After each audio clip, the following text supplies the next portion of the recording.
అందరికీ నమస్కారం అండి. Welcome back to our channel Hanvi vlogs. ఇక ఈరోజు వీడియో ఏంటి అంటే ప్రతి ఒక్కరు కూడా తప్పకుండా పాటించవలసిన ఒక 20 నియమాలు అయితే ఉంటాయండి. వీటిని జాగ్రత్తగా గమనించుకోండి. ఎక్కడా కూడా మీరు అస్సలు స్కిప్ చేయొద్దన్నమాట. మీరు ఏం చేయాలి, ఏం విషయాలు ఇప్పుడు చేస్తున్నారు, ఏం చేయడం లేదు అనేది ఇప్పుడు మనం ఈ వీడియోతో తెలుసుకుందామండి. అర్థమైంది కదా, మరి ఏం విషయాలు చేయాలి, పాటించాల్సిన నియమాలు ఏంటో ఇప్పుడు మనం తెలుసుకుందామా?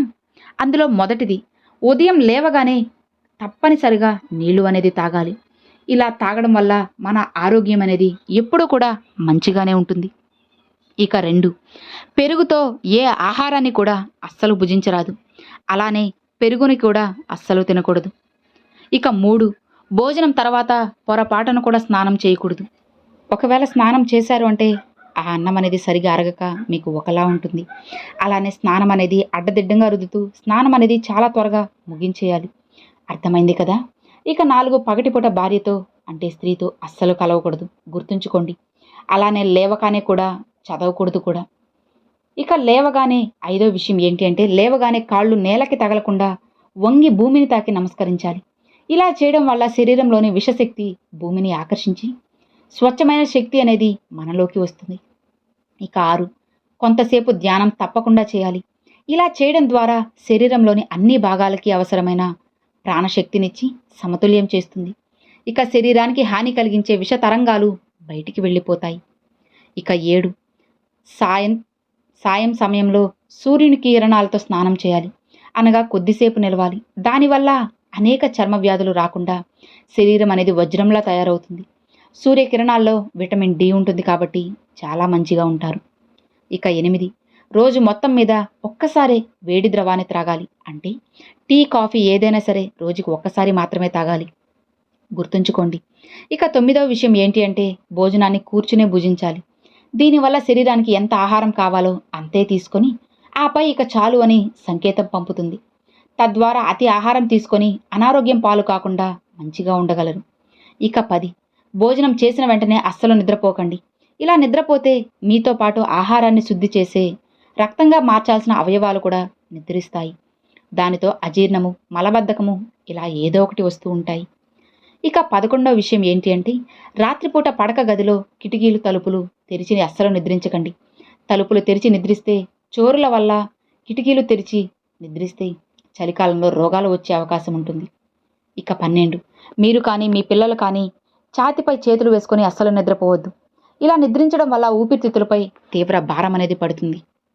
ఇక 13, కూర్చున్నప్పుడు చేతులపై తలను ఉంచి విశ్రమిస్తారు కొందరు. ఇలా చేయడం వల్ల మెదడుకి రక్తం సరిగా సరఫరా అవ్వదు. మెదడు సమస్యలు ఎన్నో కూడా వస్తాయి. ఇక 14, తిరిగి వచ్చి లేదా చెమట కారుతున్నప్పుడు అస్సలు స్నానం చేయకండి. చెమట వస్తుంది అంటే శరీరంలో వేడి పెరిగినట్లే. అలాంటప్పుడు స్నానం చేస్తే శరీరంలో వేడి పడిపోతుంది. దానితో చెమట రావడం ఆగిపోతుంది. చెమట అనేది చెడు. ఆ చెడుని బయటికి రాకుండా స్నానం ఆ సమయంలో అస్సలు చేయకూడదు. ఇక 15, రాత్రిపూట చంద్రుడిని, నక్షత్రాలని కొద్దిసేపు చూడండి.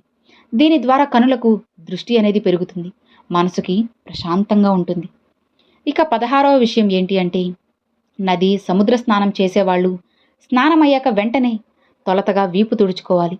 శరీరంలో అన్ని భాగాల కంటే వెన్నెముక ఎక్కువ చల్లదనం అవుతుంది. అలా చల్లదనం అవడం అస్సలు ఆరోగ్యం కాదు. ఇక 17, అరటి పండును తినగానే అస్సలు మజ్జిగ తాగకూడదు. అలానే మజ్జిగనంలో అరటిపండు అస్సలు తీసుకోవద్దు. ఇలా చేయడం వల్ల అరటిపండు జీర్ణ వ్యవస్థకు చేరేలోపే కడుపులో నాని విషపూరితమవుతుంది. ఇక స్త్రీలు పాలు పొంగకుండా జాగ్రత్తగా ఉండాలి. దీనివల్ల ధన నష్టం జరుగుతుంది. అంతేకాదు, పాలు మంట మీద పడడం ద్వారా వచ్చే గాలి అస్సలు మంచిది కాదు.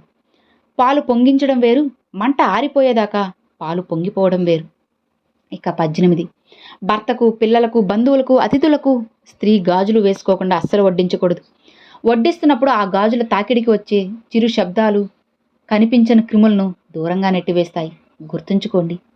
ఇక 19, స్త్రీలు నడుముకి కింద భాగంలో బంగారుపు నగలు అస్సలు ధరించకూడదు. పై భాగాన ధరించిన బంగారు నగలకి తగిలిన గాలి మంచిది. నడుం కింద భాగం మలమూత్రాలకి సంబంధించిన ప్రాంతము. ఆ ప్రాంతానికి తగిలిన గాలి బంగారాన్ని తాకితే విషగాలవుతుంది. దానికి తోడు బంగారం కూడా లక్ష్మీ స్వరూపమే కదా, గుర్తుంచుకోండి. ఇక ఆఖరిగా 20వ విషయం ఏంటి అంటే తేనె, నెయ్యి కలిపి అస్సలు భుజించరాదు.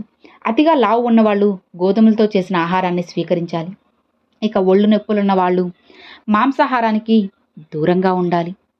చేపలను ఆహారంగా తీసుకుంటున్నప్పుడు పాలు, పాల పదార్థములు విడిచి ఆ తర్వాత భోజించాలి. అలానే పాలతో అరటిపండును, వేరుశనక్కాయలను బెల్లంతోనూ తీసుకోవాలి. స్నానమయ్యాక శరీరానికి ఏ నూనెని కూడా పొరపాటును కూడా అస్సలు వాడకండి. అర్థమైంది కదా? ఈ విషయాలు ప్రతి ఒక్కరు కూడా తప్పకుండా తెలుసుకోవాలి. అలానే ఈ నియమాలు అందరూ కూడా పాటించినట్లయితే మీ ఆరోగ్యము మంచిగా ఉంటుంది.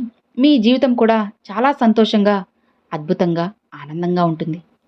ఇక మరి చూసారు కదండి, అది ఈ వీడియో. ఈ వీడియో మీ అందరికి నచ్చినట్లయితే ఒక చిన్న లైక్ చేయండి. మీ ఫ్రెండ్స్ అండ్ ఫ్యామిలీస్కి షేర్ చేయండి.